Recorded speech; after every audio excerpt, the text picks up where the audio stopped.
Oi, pessoal! Vamos aqui finalizar as correções das atividades da semana, tá? Hoje eu vou corrigir as atividades do dia 17 e do dia 18. A gente tem aí as sequências didáticas do Aprender Sempre, a gente finaliza essa semana aí, tanto o Aprender Sempre de recuperação aí de português, quanto de matemática, tá? E tem mais um pouquinho de atividade no nosso EMAI, volume 2, que a gente não terminou ainda, tá? Então vamos começar pela parte de português, a gente vai da página 77 até o final da sequência, tá? Então vamos lá, aqui na página 77, continuar trabalhando os contos. Aqui a gente tem o conto do Jardineiro Timóteo, de Monteiro Lobato, que eu vou ler para vocês também, tá? O casarão da fazenda era ao jeito das velhas moradias, frente com a varanda, uma ala e pátio interno.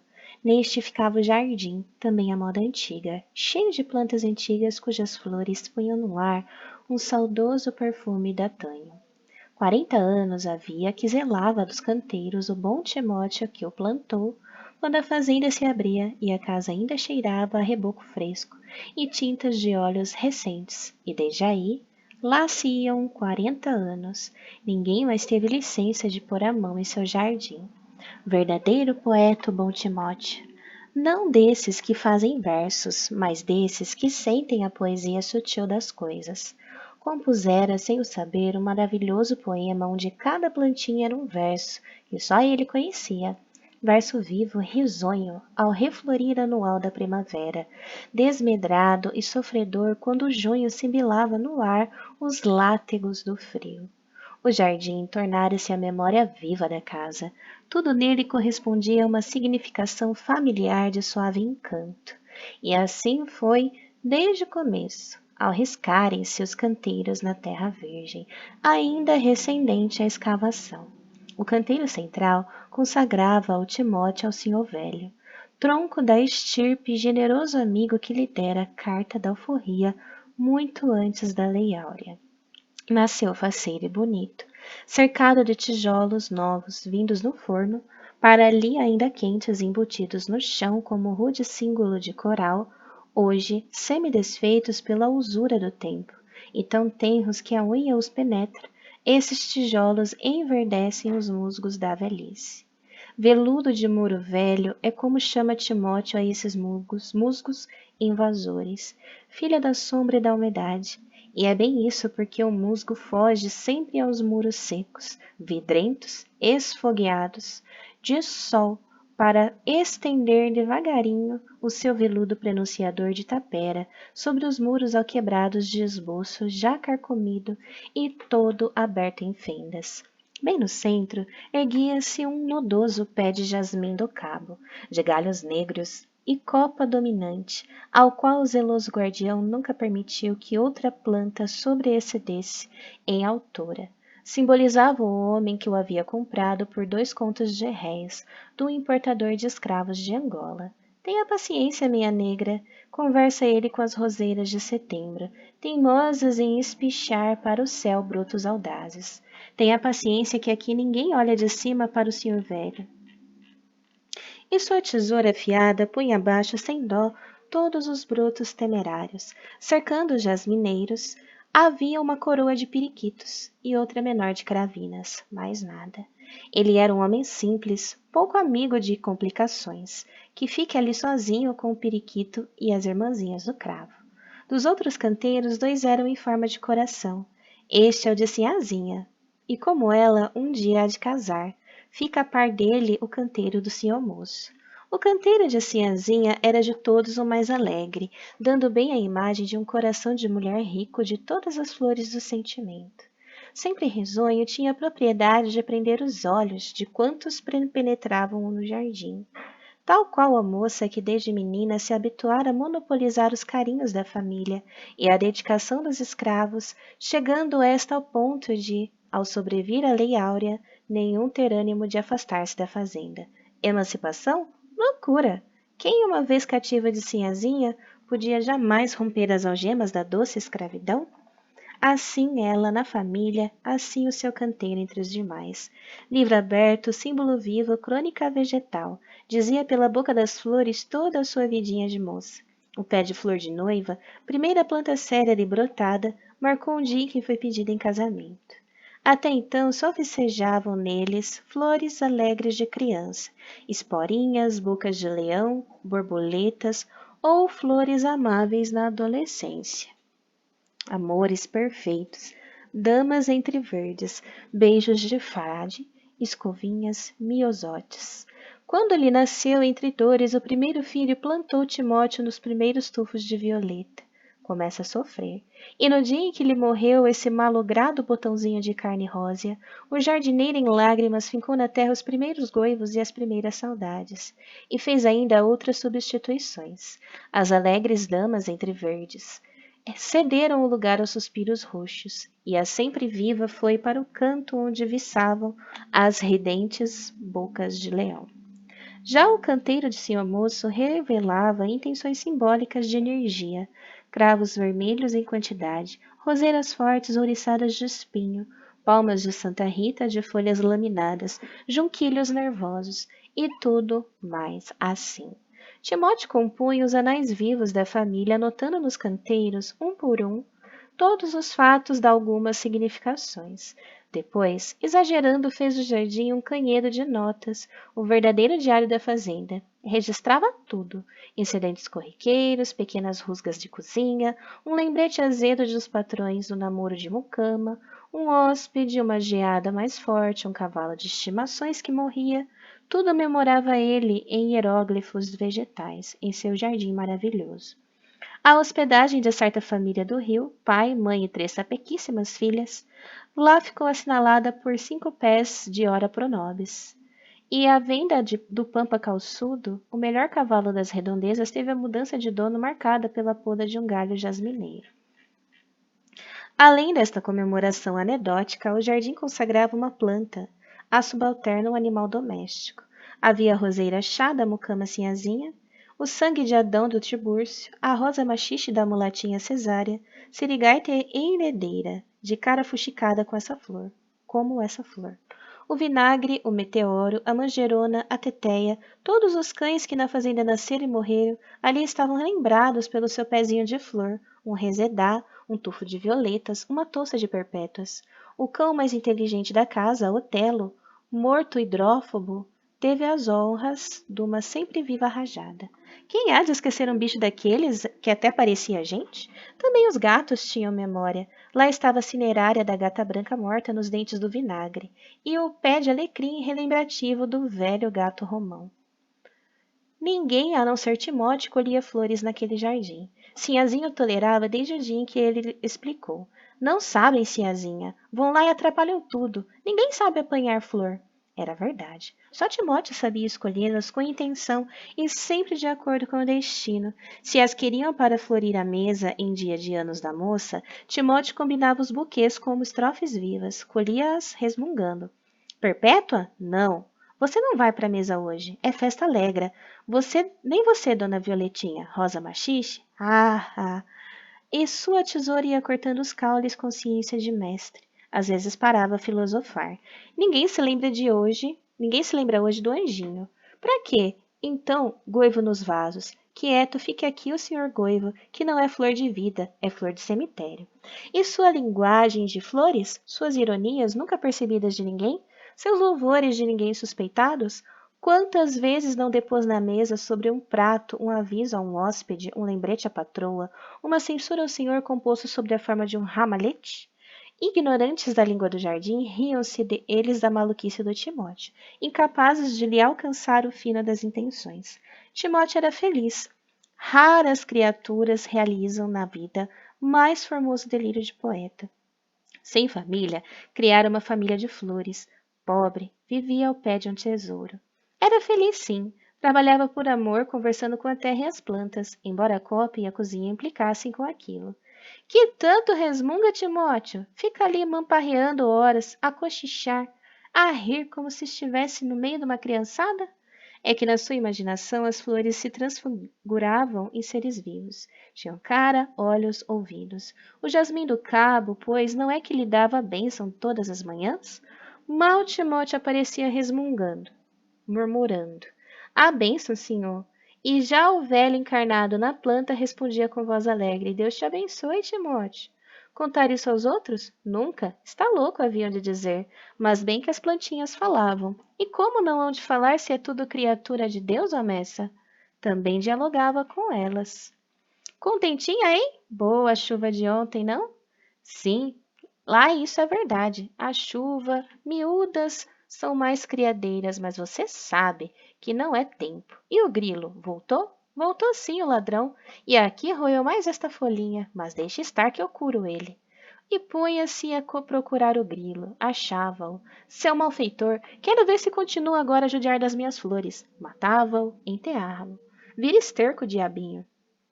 Pelo tempo da seca, era um regalo ver Timóteo a chuviscar amorosamente sobre as flores com seu velho regador. O sol seca a terra? Bobice. Como se Timóteo não estivesse aqui de chovedor na mão. Chega também, ué. Então quer sozinho um regador inteiro? Boa moda. Não vê que as esporinhas estão com a língua de fora? E esta boca de leão? Ah, está mesmo com a boca de cachorro que correu, viado. Tome lá, beba, beba. E você também, seu Rosedá, tome lá seu banho para depois namorar aquela dona Hortência, moça bonita do zóio azul. E lá ia, plantas novas que abrolhavam o primeiro botão, punham alvoroço de noivo no peito do poeta, que falava do acontecimento na copa, provocando as risadinhas impertinentes da cesárea. Diabo do negro velho, cada vez caducando mais, conversa com flor como se fosse gente. Sua moça, com seu fino instinto de mulher, lhe compreendia as delicadezas do coração. Está aqui, sim, a primeira rainha Margarida deste ano. Ela fingia-se extasiada e punha a flor no corpete. Que beleza! E Timóteo ria-se feliz, feliz. Certa vez falou-se na reforma do jardim. Precisamos mudar isso, lembrou-se o moço de volta de um passeio a São Paulo. Há tantas flores modernas, lindas, enormes, e nós toda a vida com essas cinerárias, essas esporinhas, essas flores caipiras, vi lá crisálidas magníficas, crisântemos, deste tamanho e uma rosa nova, branca, tão grande que até parece flor artificial. Quando soube da conversa, Timóteo sentiu gelo no coração. Foi agarrar-se com a moça. Ele também conhecia essas flores de fora. Vira crisântemos na casa do coronel Barroso e as tais dálias mestiças no peito de uma faceira no leilão de Espírito Santo. Mas aquilo nem é flor, sinhá. Coisas de estranja que o canhoto inventa para perder as criaturas de Deus. Eles lá que plantem. Nós aqui devemos zelar das plantas da família. Aquela darla rajada, está vendo, é singela, não tem um crespo das dobradas, mas quem toca uma menina de sainha de chita cor-de-rosa por uma semostradeira da cidade, de muita seda no corpo, mas sem fé no coração, de manhã fica assim, de abelhas e coitelos em volta delas. E eles sabem, eles não ignoram que merece. Se as da cidade fossem mais de estimação, por que é que esses bichinhos de Deus ficam aqui e não vão para lá? Não, sinhá. É preciso tirar essa ideia da cabeça do senhor moço. Ele é criança ainda, não sabe a vida. É preciso respeitar as coisas de dantes. E o jardim ficou.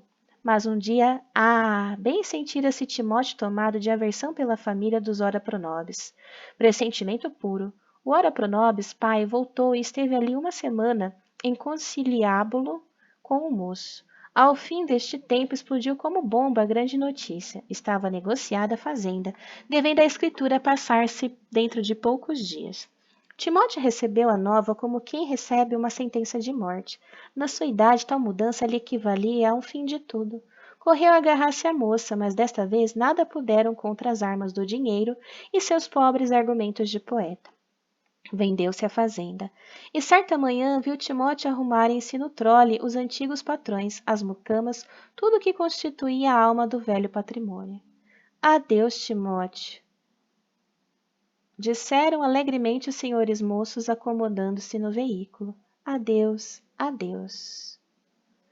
E lá partiu a trole a galope, dobrou a curva da estrada, sumiu-se para sempre. Pela primeira vez na vida, Timóteo esqueceu de regar o jardim. Quedou-se plantando a um canto, a esmoer o dia inteiro o mesmo pensamento doloroso. Eles não têm coração. Os novos proprietários eram gente da moda, amigos do luxo e das novidades. Entraram na casa com franzimentos de nariz para tudo. Velharias, velharias! E tudo reformaram. Em vez da austera mobília de Cabiúna, adotaram móveis pechisbeques, com veludinhos e friso. Determinaram o empapelamento das salas, a reabertura de um hall, 1000 coisas esquisitas. Diante do jardim, abriram-se em gargalhadas. É incrível! Um jardim desses, cheirando a Tomé de Souza, em pleno século de crisandálias! E correram no todo a rir com perfeitos malucos. Olha, Ivete, esporinhas! É inconcebível que ainda haja esporinhas no mundo. E periquito, Odete, periquito! Disse uma das moças, torcendo-se em gargalhadas. Timóteo ouvia aquilo com 1000 mortes na alma. Não restava dúvida. Era o fim de tudo. Como pressentira, aqueles bugres da cidade arrasariam a casa, o jardim e o mais que lembrasse o tempo antigo. Queriam só o moderno. Gente, que texto grande, ó. Mas tá acabando, vamos lá. E o jardim foi condenado. Mandariam vir o Abroge para traçar um plano novo, de acordo com a arte moderníssima dos jardins ingleses. Reformariam as flores todas, plantando as últimas criações da floricultura alemã. Ficou decidido assim. E para não perder tempo, enquanto o Ambroge não chega, põe o Timóteo a me arrasar isto, disse o homem. Timóteo, vem cá. Timóteo aproximou-se com ar apatetado. Olha, ficas encarregado de limpar esse mato e deixar a terra nuazinha. Quero fazer aqui um lindo jardim. Arrasa-me isso bem arrasadinho, entendes? Timóteo, trêmulo, mal pôde engrolar uma palavra. Eu? Sim, tu. Por que não? O velho jardineiro, atarantado e fora de si, repetiu a pergunta. Eu? Eu arrasar o jardim?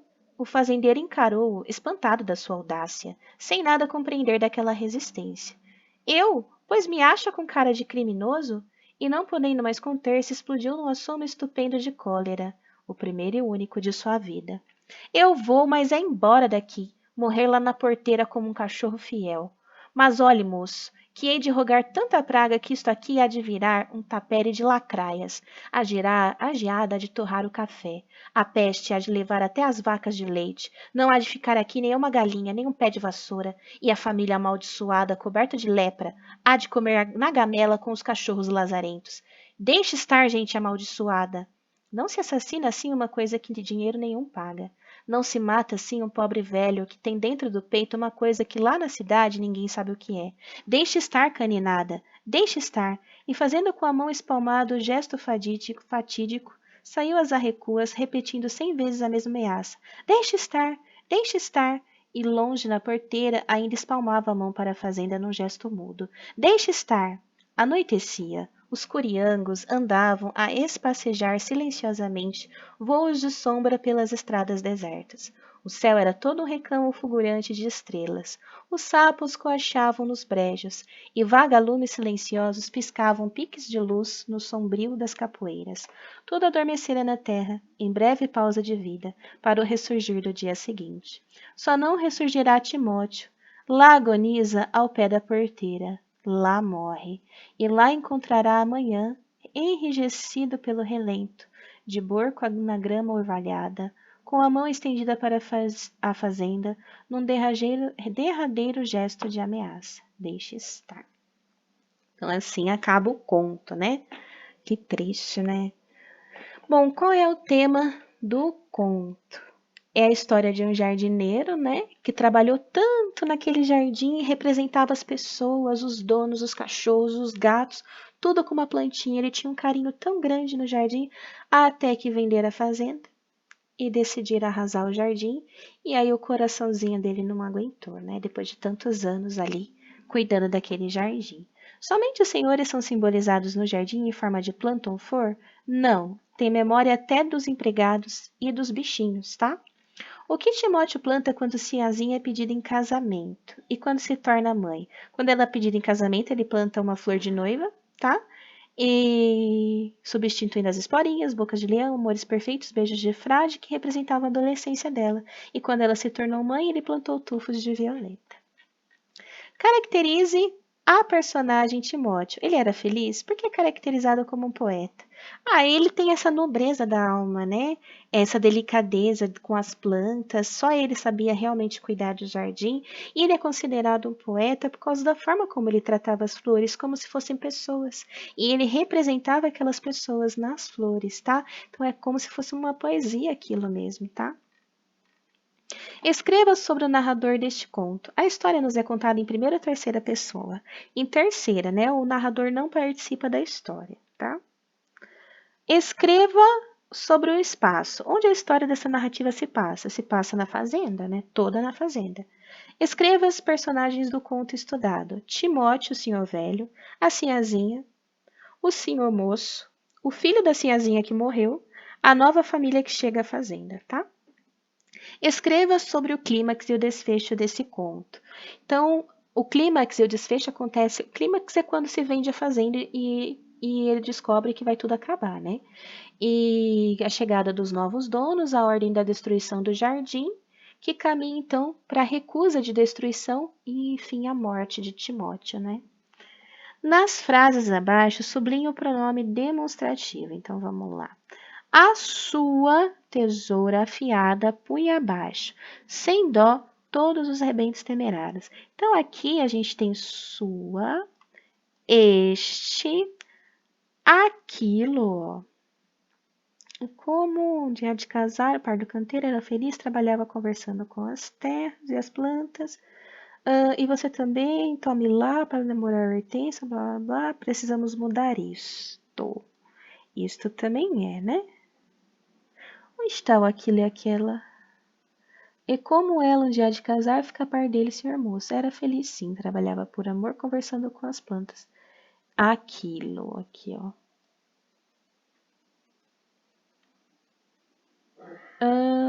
Para depois namorar aquela dona Hortência aí, ó. Estas, né? Há tantas flores lindas, enormes. Estas esporinhas, estas flores caipiras. Vi lá nas crisálidas magníficas, crisântidas desse tamanho, deste, e uma rosa nova. Prontinho, sublinhado aí os pronomes demonstrativos. Os pronomes sublinhados são minha, sua e seu, são possessivos, tá? Pertence a alguém. Sublinhe no parágrafo abaixo os pronomes pessoais. Os pronomes pessoais que a gente tem é eles e ela. E aqui, miosotes e mucínia, elas representam plantas, tá? As flores. Nos trechos abaixo, grife de azul a fala do narrador e de vermelho a fala dos personagens. Então, a gente já tem grifado aqui de azul a fala do narrador e de vermelho a fala do personagem, né? E assinale a alternativa correta no que diz respeito à concordância verbal. Seria essa, ó, dos outros canteiros, 2 eram em forma de coração, tá? Aqui. Até então só vicejavam neles flores alegres de criança, e na letra C é quando lhe nasceu, entre dores, o primeiro filho plantou Timóteo os primeiros tufos de violeta. Que efeito de sentido provoca no texto o uso da pontuação expressiva da exclamação e das reticências? Então, o ponto de exclamação ele é usado para exclamar algo, para dar uma emoção. Pode ser usado para admiração, indignação, raiva, surpresa, tá? E já a reticências, ela dá uma ideia de incerteza, de prolongamento de pensamento, de que a frase não foi terminada, tá bom? Aqui, a gente tem a reescrita, né? Então, era para vocês tentarem reescrever essa história nas palavras de vocês no caderno, tá? Para quem vou escrever, né? Isso daqui não tem como porque a gente não tá em aula presencial, tá? Mas a reescrita vocês conseguiam fazer no caderno, tá? Esse Homem de Consciência seria aquele conto que a gente leu sobre o Teodoro, tá? Então, a gente aqui tem um espacinho para vocês fazerem a reescrita sobre a história do Teodoro. E aqui, né, a última parte, a gente vai até a página 92, é a última parte mesmo. Aqui na página 91 seria mais uma leitura, né, de parágrafo, que a gente não consegue fazer também por causa da aula à distância, e uma discussão oral aí também, né, sobre os contos, tá? Então aí vocês trabalham mais na reescrita daquele conto mais curto, né, que é do Teodoro, porque aí a gente já finaliza então a sequência didática sobre contos, né, com a reescrita sobre a história do Teodoro, que é curtinha, aquele cara que virou delegado e não queria ficar porque ele se achava um nada e ele não daria conta ali de ser delegado da cidade, tá? Então a gente finaliza assim o aprender sempre de língua portuguesa, tá? Agora de matemática, a gente tinha uma página só do aprender sempre para fazer, que era sobre, lembra que eu tinha falado no começo da semana que a gente ia anotar todas as temperaturas da semana? Então, eu anotei aqui para vocês, ó, as temperaturas que fizeram em São Carlos, temperaturas máximas, tá? A gente não pôde medir dentro da sala de aula porque a gente não está em sala de aula, tá? Mas as temperaturas dessa semana de 14 a 18 de dezembro foram essas. Segunda fez máxima de 27 graus, na terça 28, na quarta 29, quinta 29 e hoje, a sexta-feira, está fazendo uma máxima de 28 graus, tá? E aí era para a gente montar um gráfico. Como que eu montei esse gráfico? Eu coloquei os dias da semana, de segunda a sexta, tá? Não incluí sábado e domingo, porque não tinha aqui, né? Sábado e domingo para pôr, tá? E coloquei as temperaturas de 20 a 30 graus. E puxei os quadradinhos de acordo aí com a temperatura da semana. Então, deu 27 graus aqui, ó. O quadradinho foi até 27 graus. Na terça, maiorzinha, 28 graus. Na quarta foi até 29, na quinta até 29 também, e na sexta até 28. Então, o gráfico ficava mais ou menos assim. Coloquei a nomenclatura, né, dias da semana, temperatura em graus Celsius, e aqui a temperatura, o título, né, temperatura semana 14 a 18 de dezembro, tá? Então, a atividade final aí do Aprender Sempre de Matemática era essa, tá? Então, a gente finaliza aí mais um Aprender Sempre aí de matemática, tá bom? Então, faça uma correção aí. E na sexta-feira, hoje, né, eu tinha colocado algumas atividades no EMAI, da página 43 até a página 48. Então, aqui na página 43, a gente está trabalhando com noção das operações, tá? Aqui na letra A foi usado sinal de menos, sinal de mais na B, divisão na C, e na letra D foi uma multiplicação. E aqui mesma coisa, a gente tinha que colocar as teclas usadas na calculadora para chegar nesses resultados. Então, mais, vezes, divisão, divisão, menos, vezes e vezes, tá? Então, fica assim os sinaizinhos usados. Como que eu ia saber? Você podia ir testando, né? 1.500 mais 500, não, dá 2.000, não é? Para dar 750.000, tem que multiplicar, tá bom? Então, ia testando na calculadora. Aqui, na página seguinte, a gente tem essa multiplicação por 11, tipo uma tabuada do 11, tá? E a gente percebe ao preencher que os algarismos, eles se repetem. 1 vezes 11, 11. 2 vezes 11, 22. Os dois, né? 2, 2. 3, 3, 4, 4, 5, 5. Então, os resultados duplicam os dois primeiros algarismos. E por que os dois primeiros? Que nem 10 vezes 11 dá 110. Então, eu não vou ter 111, é 110. Só os dois primeiros que duplicou aí, tá? Na continuação da multiplicação por 11, já fica diferente, tá? Já não é mais repetição de algarismos aqui, ó. 11 vezes 11, 121, 132, 143, 154, então já altera aí esse padrão que a gente viu na primeira parte, tá? Aqui, sobre o uso de palitos para fazer as figuras geométricas, tá? Na figura 1, a gente usou 3 palitos, na figura 2, 6, na figura 3, 9 palitos. Se tivesse a próxima figura, que seria a figura 4, né? 9 mais 3 daria 12 palitos. E na letra E, 12 mais 3, né? Que seria a próxima figura com figura 5, né? 15 palitos. Então, completando aqui com a tabuada do 3. 3, 6, 9, 12, 15. E a próxima figura, mais 3, 18 palitos, tá? Aqui, na próxima página, a gente tem aí expressões numéricas. Qual a regra da expressão, tá? Vocês precisam ter a noção de que primeiro a gente resolve multiplicação e divisão sempre. Se tiver uma conta de mais, uma conta de menos, uma multiplicação e uma divisão, você vai começar pela multiplicação e pela divisão, tá? E sempre que tiver o parênteses, você vai dividir primeiro o que está entre parênteses. Então, o resultado da letra A dá 0, 1, 2, 3 e 4. Aí ele pergunta, né, o que tem de curioso? Dá uma sequência, 1, 2, 3, 4, tá? Alguma curiosidade na sequência? Sim, dá uma sequência de 1 em 1. E aqui a sequência ela continua, 5, 6, 7, 8, 9 e 10, tá? Se vocês fizerem a conta certinho, multiplicar primeiro, fazer as contas entre parênteses primeiro, vocês vão verificar que dá exatamente uma sequência aí, tá? Aqui a gente tem o que eles chamam de membros. O que são membros? A gente tem de um lado a conta e do outro lado o resultado, tá? Ou você pode ter duas contas dos dois lados que dão o mesmo resultado. Esses são membros da expressão, tá?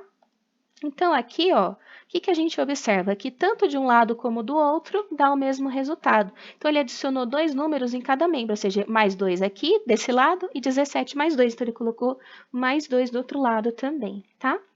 Então, aqui, mesma coisa, tá? Tanto de um lado quanto do outro dá o mesmo resultado. E aí, ele manda você fazer o mesmo processo, tá? Aqui na letra A, a gente adicionou 20 em cada lado, né? Deu 260 dos dois lados. E a gente observa o quê? Que alterar os dois membros na mesma proporção, ou seja, se eu adicionei 20 desse lado e adicionei 20 do outro, vai dar o mesmo resultado, tá? Mantém a igualdade, porque o que ele quer que a gente preste atenção aí, o foco, é no sinal de igual, tá? Aqui, mesma coisa, tanto de um lado quanto do outro, dá 1001. Aqui, tanto de um lado quanto do outro, dá 34.500. E aqui nessa daqui, 256.200 dos dois lados, tá? O que podemos concluir em relação à igualdade ao adicionar, subtrair, multiplicar ou dividir cada um dos membros por um mesmo número? Que nós devemos alterar os dois membros na mesma quantidade e operação. Não adianta nada eu somar 20 de um lado e subtrair do outro. Não, somar 20 dos dois lados, tá? Para manter a igualdade entre as sentenças, tá? E assim, então, a gente finaliza as atividades dessa semana, tá? Qualquer dúvida, então, é só mandar para mim. Um beijo. Tchau!